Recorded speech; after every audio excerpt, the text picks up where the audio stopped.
Leaders, real life leaders. I think in my mind, when I fail, there's going to be distance. People aren't going to trust me the next time I have a big idea. But I think actually the opposite is true. If we can admit it, laugh about it, joke about it, and show some humility, I think it actually strengthens the whole team. Hey guys, welcome to the Real Life Leadership Podcast, where we share real life stories from real life leaders to help you become a better leader in your organization. And we are so excited. Today we have Thomas Lane of Ascent Church and my co-host Heather Remick. Hello. And today we're talking about a really great topic. We're talking about failing up. Great. Oxymoron. Everybody, nobody wants to talk about their failures. Right. They just want to pretend, look at social media. Oh, yeah. The only times you see things on social media is like the Pinterest fails. Those are funny. Those are Yes. funny. They like to talk about that. The cake, how it's supposed to look and how yours, it's I've disaster. done one of those posts. Those are great. What does the concept of failing up mean to you? I mean, for me, it means, failure is inevitable. Anyone who's successful stands atop this mountain of failures, but you don't always see it. You don't always know that. I think we see people when they're this polished, finished product, so to speak, but we don't see all the struggles, all the heartache, all the projects they scrapped in order to get there. So I think it's being okay to fail. I think it's being okay to mess up, having a culture where it's not if you fail, it's when you fail, and how's that received? Is it going to be a learning experience, or are you going to throw in the towel and quit? Angela Duckworth has a book called Grit. Yes. It's one of my favorite books. Yeah. And she says that's the key to success. If Yeah, you look it at is. success across anything, if it's real estate, if it's churches, it's having that grit, having that, I think as she says, it's the fusion of passion and perseverance and Yes. just refusing to quit. And I really think that's the key to success. Yeah, and that's one of the questions that we have it in our top things that we're looking for in somebody. That grit is number one, because if they don't have that, Oh, yeah. Yeah.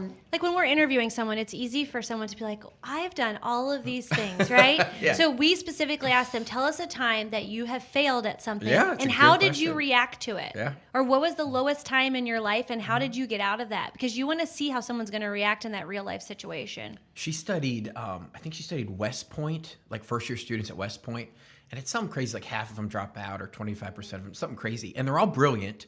They're all in good shape. So she was trying to figure out what was that thing that caused them to either succeed or fail. And it was grit. And I really think that's a great question. I want to start this episode off by talking about one of my favorite things. He reminded me of it when he was talking about, it's like, you're climbing this mountain. So one of our favorite people, John Maxwell, Of says course. it's uphill all the way. And There you go. we talk about that regularly. It's like when we hit these roadblocks or whatever, we always look at each other and we do this like little movement. It's uphill all the way. it's so true. So tell us about a time that you failed, that you. We were could go like, 4 or 5 hours if we have all day. One of my favorites is when the church was just getting started. We did these launch parties, and there was no clear direction of what they were supposed to be. Is it an interest meeting? Is it a party? Is it a hangout? Is it a barbecue? We had one where I think maybe 10 people showed up. We were hoping for like 50. I think we had like 10. Only 2 people were new. That's what the goal was. Right. We didn't really say it well, but the goal was to get new people to say, hey, we're coming to Ascent. We want to serve. We only had 2 new people Where'd show you up. have it at? We had some at coffee shops which were successful. We did one at my house, which is a complete nightmare. That was the one that was a failure. We had 2 new people show up, and it's kind of weird to go to a stranger's Somebody's house. house Yeah, in it was just urban, it was a big mistake. So if you had to look at that, what did you learn from that? Like, how would you say, okay, it was a failure, no big deal. This is what we learned of what we need to do to make those better so that they work in the future. I think you have to clearly define what the win is. What is our goal? Are we trying to get new members? Are we trying to discuss vision? Are we trying to build something? What is the point of this? So that way you can say if it was a win or a loss. If you don't know what you're aiming for, you don't know if you hit it. You know what I'm saying? You could finish and say, how many what is people that? were there? Exactly. Like, did you ever say, today's goal for this thing, we want 50 brand new people. Nope. And this is exactly how we're going to get there. And Yeah. you're responsible for 10. You're responsible for 5. You're responsible for whatever. That would have been a lot more effective. But no, that was in my head. In my brain, Yeah. it was packed out. And I think we had the chairs for it. But no, it's definitely a momentum killer when something like that happens. It's a little frustrating. Heather, can you think of a time? Yeah, I was thinking about we have tried to do different like client appreciation parties where we just throw this like big event. And while we had good turnout, it wasn't what we were expecting. So like in our mind, we kind of did the same thing. Like we would say, we're thinking, okay, each agent's going to bring 10 of their clients, easy. right? Yeah. Right. They have all these clients. It's free bounce houses. It's free food. We're providing dinner. We have a DJ, like all this stuff. And it's outside. It's a beautiful day. And then like 300 people show up and we're like, wait, where is everyone? Yeah. And we ended up having about 350 people, and everyone, like the other people were like, wow, what a great turnout. Like, this is awesome. And so to the outside, they were like, this looks fantastic. But in our mind, because we had planned on, I think we planned more like 600. In our mind, it was kind of a failure. Yeah, and I think you have to get buy-in too. Of course. And that's where we missed out. Yeah, and you miss out a lot of times, and you learn that. So like we learned, okay, the next time we do this, we have to get buy-in from the agents that they're invested in this too. Sure. So that Because we spent a lot of money on it. Yeah. Oh, yeah. And otherwise, we're just doing this big thing, and like, a couple hundred people show up. And so I think once you get that buy-in and you get them to want to do it, you're going to get a better I forget to do that a lot. Yeah. I'm excited about it. And so I'm like, why aren't you as excited as me? Why aren't you, you know what I mean? Why aren't you as passionate about this as I am? But I think I forget to communicate that down as well to get that buy-in, and it you can feel it in the results. So I'll give you an example of something. We did an event one time, and it was a huge success. And the reason is because we got buy-in, but we got people's participation. So for example, we had done, it was a church event that we did, and it was one of those like fall festival paloozas. Fun. But what we did was we invited like the cheerleading squad to do a routine. We invited the marching band to do a routine. We invited this thing to do this things. And if you think about it, what happens then, right? Because what happens is, if the cheerleading squad's going, guess what? Mom, dad, grandma, That's a good point. right? Yeah. They're all coming to support them. So Totally. you've got to think about, okay, if I want to have this, let's start by brainstorming what's the easiest way to get people to go there. And that's it. Exactly. Because all those people want to come to support that individual person. It's a really good outreach strategy. So- It really is.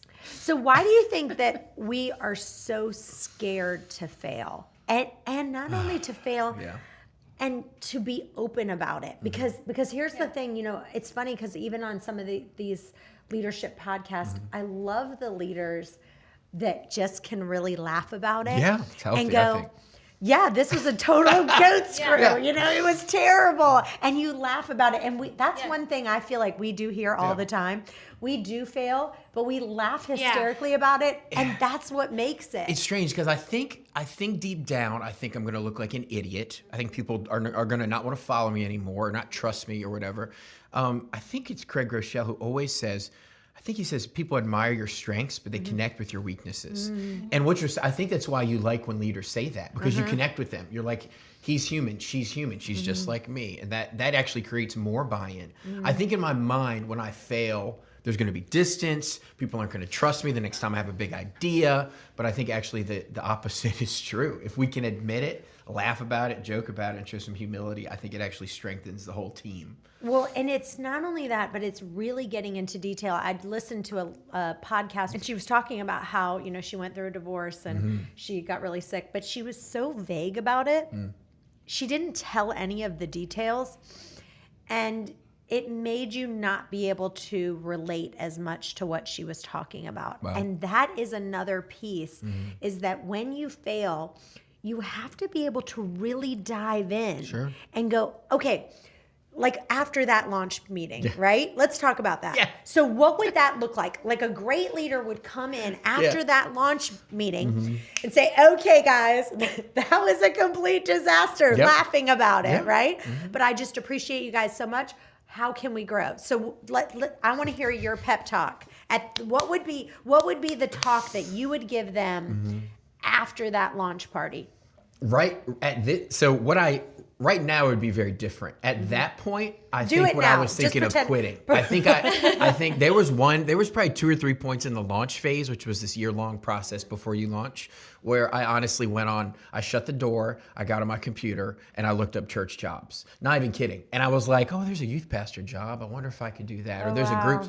So one time I was preaching and I brought that up. Like I was so close to quitting I honestly was looking at jobs, and I honestly looked at my resume and was like, would they hire me? You know, I think it was so real of me wanting to quit. I think right now, what I would do, since I've learned some since then, I think I would own it. I would say, guys, I screwed up. Here's the 3 things I did wrong. There was no vision. That's on me. There was no buy-in. I didn't communicate it to everyone. And I tried to do it on myself. I tried to say, I'm going to get 50 people here, as opposed to saying, you bring 10, you bring 20. All right, let's make a list. Who are you going to ask today, you know, at this event? And then I think I would dream for the future. Guys, you know, if people do show up, if people jump onto the vision, what could this church look like in 6 months? What could it look like in 6 weeks? So I think pointing not only how we failed here, but if we turn this around, what could this do? What could God do through this over the next months and years? I think pointing people to the future is our job. And vision leaks. It's always easy to forget where we are. Why are we doing this? What's the point of this client party? So I think it's our job to constantly remind people, this is why it's important. This is why we're excited about it. Yeah. So as leaders, we create a culture where it's okay to fail. And how have you in your organization created that where you said, hey, it's okay to fail? Yeah. Like we actually, if you're winning 100% of the time, that's not okay. Right. You're not taking enough risks. Yeah. If you're always winning, yeah. If you're not trying, you're not failing. Agreed. And the only way that we can really grow is to do that. And a lot of things I think people have problems with is a lot of times they are managed by managers and not leaders. There you go. And managers are quick to point out what you didn't do correctly, right? And so as leaders, we really have to sit. So like we meet with our management group, and then our managers meet with the people under them like once a week, once a month, and they look at these things like, hey, this is what you're going to do this week. And it's okay. Like they'll say, now this was a stretch goal and I didn't hit it, but I did X, Y, Z. And we're like, great job for trying. We're not going to point out like you didn't do this, X, Y, Z. We're going to say, great job for stretching it. Do you want to recommit to that next week and see if you can hit it? That's cool. Because we want them stretching. We don't want them just setting these. So my tennis coach, who his name is John Frazier, I take tennis lessons with, and he said the most powerful thing, and I say it to my staff all the time. So he said to me, I said, how's your daughter doing in tennis? And he was like, you know, she's not doing that good right now. And I said, why? He's like, it's my fault because she's a 4.0 player. And I moved her to the 4.5 category. And what happened was she lost every game because she wasn't a 4.5. Yeah. So she won 0 out of 3 times. Wow. Then when I moved her to the 4.0 category, her self-esteem was so bad, even the games she should have won, she lost. Man. And so what he said is, if you know that you're in the right category, you should be winning 2 out of every 3 times. Okay, that's cool. In tennis, right? Yeah. And so that's when I said to our staff, I said, we want you to make 3 commitments every week of what you're going to accomplish this week. And you should be hitting 2 out of 3. Some weeks you might do 3 out of 3. Some weeks you might be doing 1 out of 3. Yeah. But if we average it out, it's 2 out of 3. Because if you're doing 3 out of 3 and every week you're hitting it, look, you need to move up a category in tennis. Yep. If you are in this category and every week you're hitting 0 out of 3 games, guess what? Your self-esteem is, you're just going to be like, I give up. You're going to be like looking for jobs. Just done. I quit. It's not worth it. What we always say is that culture is what we create or what we allow. It always comes down to the leaders.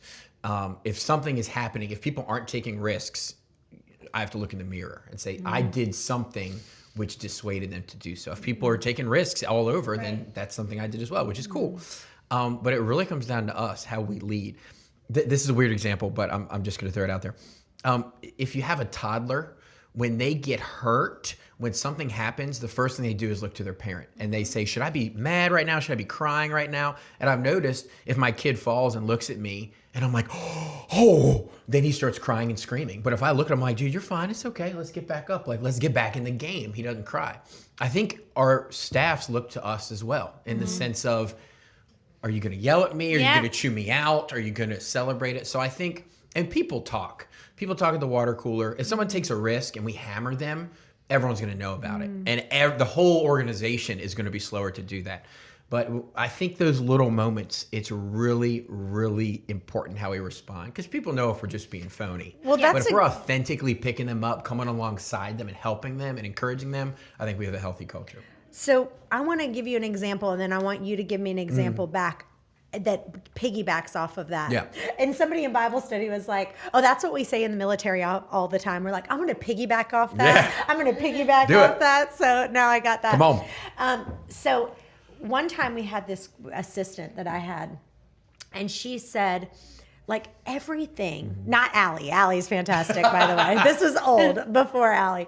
And so anything she wanted, she kept asking me for. So she'd be like, I'd say, hey, can you order us some new pens? That was it. Like, she'd come back and be like, do you want blue pens, red pens, ballpoint pens? And I would respond. And then she'd be like, do you want click pens? I mean, I don't know. You know what I'm saying? And I'd be like, oh my God, just order the pens. I just want pens. Yeah, I need them now. Yeah. So how do you feel like, what is the leader doing wrong in that case? Because I don't think it's the assistant in that Sure, case. yeah. I pointed it right back to me. And I said, what am I doing wrong here? Great question. Yeah. I think more people need to ask that question. I think it's a mirror thing. I've done the same thing with social media. I've given someone freedom to, hey, post this, do this, and then come back and be like, I don't really like that. Like, is that really us? So I think it creates a culture of people are afraid to take a risk. They're be like, well, what is he going to think? And then it comes back to me, and then I have to micromanage. I think giving some freedom. I think it's Maxwell always says, if someone can do it 80% as well as you can, you got to give it to them. And it's not going to be perfect, but sooner or later, they're going to be doing it better than you could. I think. And if you're criticizing every time Exactly. they do it, Yeah. that's a problem. You know, I have a great example on this. So, we all know, and if you've listened to any of our podcasts, my biggest problem is delegating. So we had this time when I don't even know what position I was doing. Like, who knows? I've been in every position here. But I was overseeing, we had a bookkeeper at the time. Cool. And so Chantel had come to me. She was coaching me about delegating, and she's like, "Okay, so you need to like let her make her own, just like let her do it." And I was like, "Okay, sure." So she'd come and ask, because she asked me questions. Same thing, like, "How do I do this? How do I do that?" And so finally I was like, so Chantel was like, "Do this." So I went and I was like, she came and asked me a question. I was like, "Did you try to figure it out yourself?" And she was like, "No." And I was like, "Okay, well, go try to figure it out." Well, then I did it so abruptly that they all thought I was the meanest person ever. Like, I had to go buy them all lunch. They were like, Heather is so mean now. She doesn't answer our questions. And I was like, okay, so I did that wrong. I went from like 0 to 100. And so there's this Dave Ramsey podcast that we listened to a long time ago that I always revert back to. So the way he trains people to think like him, which is, I think, what we miss out, is so when they come to you the first time, so like in her instance, like say the assistant came to her and was like, what pen should I buy? And so her first response would be, well, we're going to buy black, what do you think we should buy? Yeah. And then they give you, I think we should buy the black pens that are just the no click. Mm-hmm. Okay. And then she would say, well, I would have picked this one because of XYZ. So then when they come back to do the next question, you coach them through that again. So then they say, which pens do you want to buy? And you say, I don't know, which ones do you think I would buy? They're like, well, I think you'd like these. And you're like, yeah, that's great. Go buy them. Then by the time they come back to by the third or fourth time, they're like, hey, we needed to buy pens. I know you like these, so I already ordered them. Because you taught them how to think like you. And that empowers them. And that's where you have to get to as a leader, so that they know what you want without you having to tell them. I think speaking into them too. I think it's a really good opportunity to elevate them and to say, "Hey, look, you're super creative, or you have a great eye. I trust you with the pens." You know what I mean? Yeah. Like if someone, maybe they're asking because they don't have the confidence. So if it's social media, if it's a song choice, I love to say to the team, if they're like, "Well, what about this?" I'm like, "Guys, look, you're more creative than I am. You have a better eye than I do. Right. I trust you. Like, let's make a call. Yeah. If it's I'll coach you. I'll give you feedback, but at the same time, I have to see it's a cool opportunity to really say, look, this is who you are. This is what you could be. Go for it. Roll the dice. So last night in our Bible study, we were we were watching a video for a little bit and discussing it. One of the things he said is that what happens with relationships is that the other person always at some point goes, you know what, you're not as romantic as you used to be. You're not as thoughtful as you used to be. You're not as giving as you used to be. You're not doing all these sweet things that you used to be. And so they think the right answer is to nag them about it. To say, well, how come you're not more romantic? How come you don't do anything for me anymore? You used to bring me roses and now I don't. You used to do this and now you don't. And one of the things, he never said this, but this is what I got out of it. He said, instead of nagging about it, you should have a response where like you would go to them and do something thoughtful, which is then going to ignite in them the thought of doing something thoughtful. Can you guys think of an example of how we could relate that? So instead of nagging the people like, you know, you're failing right now. You're not doing this. You're not doing that. I'm tired of this. Blah, blah, blah. This is not working. I'm not happy with your performance. How could we, like that marriage podcast, turn it around where instead of doing that, we're making it something we're doing or saying it in a different way so we're not like the nagging wife? It's a brilliant strategy. I don't know how to implement it, but I think it would really work well. You know, we talked about this a little bit this morning, you know, like we do a morning huddle with our like big leaders of the company. And so we were talking about just appreciating someone. So when somebody feels appreciated, that's kind of like, you know, like when I feel like my husband's being super loving to me or like does something out of the norm, my initial response is like, then I'm going to like be extra loving to him, which then is just going to create this snowball of like awesomeness. So we had one of our managers here brought a couple of our just admin positions gummy bears, and they were so happy. They ate their gummy bears all day, and they were just extra productive. And so we were challenging our managers to say, what can you do to just a very small appreciation? And one of them was like, I actually just was thinking about my admin last night, just sent him a text. And that just makes them come in today. They're happy, they're productive, they feel appreciated, and they're going to do 10 times more work for you because they're super happy. So I think, one, just showing appreciation. It doesn't have to be buying them something, but just giving them that boost is one going to increase their productivity. I think that's a good start to it. Yeah. Well, I thought of one yesterday. I had to have a hard conversation with someone in our company, and they're doing a good job, but they're getting paid to do a great job, if that makes sense. So they're doing good, but we're like, hey, you're getting paid this month. You need to get your level up to here. And today I'm gonna bring them a little present that just says, hey, you know, I just wrote down a note for myself, and I'm gonna like do a little basket. And the conversation that I had with them was this. I did have a beginning hard conversation, but then I said to them, I said, this is a very hard conversation I'm having with you right now, but I want you to know in 30 days, you're going to be so glad I had this conversation with them. And I said, what I feel like you're doing is you're working at your brain level capacity is here, but you're working on stuff that's way down here in this level of 2s and 3s when you're a level 9 or 10 player. So I want you to start delegating these tasks and moving up to here. And I said, you don't like me right now, but in 30 days, you're going to be like, Chantel, thank you so much for having this conversation with me, because it's making me stop working on this and focusing on what I really need to do to move this company to the next level. All right. Any other thoughts on failing up? I don't think we did well with showing honor when we first started, or not just appreciation, not just in the moment, but I've really learned when you take the time to show honor and show, hey, this is what we do at this organization, this is valuable. I've seen a complete shift in culture, in hard work, in people getting it. 80% of a church's launch team leaves within the first year. That's the nationwide average, which is terrible. We saw about 60%, which is still not very good. This last week, we did a volunteer team night. So the whole A team, all our volunteers come together, we hang out. And every week, every time we do it, we celebrate one person who really just killed it. So you would pick a top salesman or just someone who went above and beyond. Ryan's one of our guys. He's one of our setup guys. He's behind the scenes. You would never know him or see him. He comes early, he pulls the trailer, he unloads everything, does his job. He always brings a Monster. So we got him 2 cases of Monster, right? We pulled him up. We said, nobody knows who this guy is, but he's pulling the truck each week. He's killing it. He loves the energy drink. And we thought that was a cool gift, which shows his grit. And we held him up to say, this is who we all should be, like this guy. We're not in it for the glitz and glam. We're behind the scenes. We work hard. It's not about us. It's about the mission. 2 days ago, he texted me. He said, I was fiddling with the truck. It needs a new radiator.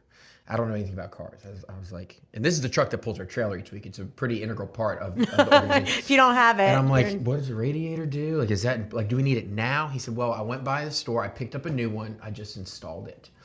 And that blew me away. And I said, well, can we compensate you? He's like, no, it's a gift. It's something we wanted to do. And I think because we honored him, I mean, that our goal was not, hey, let's honor you so you work more. Right. But I think he felt that love and appreciation and that honor. And he said, this is what I do. This is who I am. I love this organization. I'm here to serve. So naturally, it was just an outpouring of that. But that blew us away. That totally blew us away. Well, I think two problems in the church, the two biggest problems every pastor I know says, I don't ever have enough volunteers. Recruiting volunteers is a problem, and giving is always a problem because you always need money to do ministry. That's the bottom line. And going along this example, when I used to be a children's pastor, and we went from 40 volunteers to 200 in just a couple months.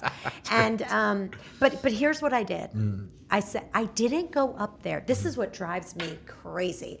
These children's people come up and they're like, we're desperate. We need children's people so bad. If you don't come and do it, the children are going to come in here and they're going to be disrupting everyone. I'm like, oh my gosh, that is terrible. But what I did do, to me, every week, you should be honoring somebody in the main service. And you just go, like if you're wanting children's volunteers, you bring up children's volunteers for the next 4 weeks. You say, guys, we just want to, you give them roses and give them a little basket and say, we just want to tell you how amazing, Susie is. And we just want to honor her today and all the great things about her. And guess what? That in and of itself is going to increase. And not only that, here's what an impact Susie is doing. Yeah. And why are you doing this? And Susie then says, I'm doing this because I know that 89% of all people give their life to Christ before the age of 12. And I want to make an impact. And everyone's like, I want to do that. Yeah, I want to change lives. But if you're begging, that's not attractive. Nobody wants to be a part of that. No. Yeah. Anything else on failing up? Don't be afraid to fail. I would agree. Yeah. And don't be afraid to share it. Yeah. And it's going to happen. It's not if, it's when. Yeah. You're going to fail. You're going to screw up. Yeah. Own it. Grow. Great job. Right on. All right. Great job. We'll see you next time, guys. Bye-bye. Thanks for listening to this episode of Real Life Leadership. If you'd like to get the show notes or access more resources, log on to reallifeleaders.com/podcast to get the show notes from this episode and any other resources we might have mentioned. And also, we'd love to hear from you. Be sure to review or rate this podcast on Apple Podcasts to help spread the word.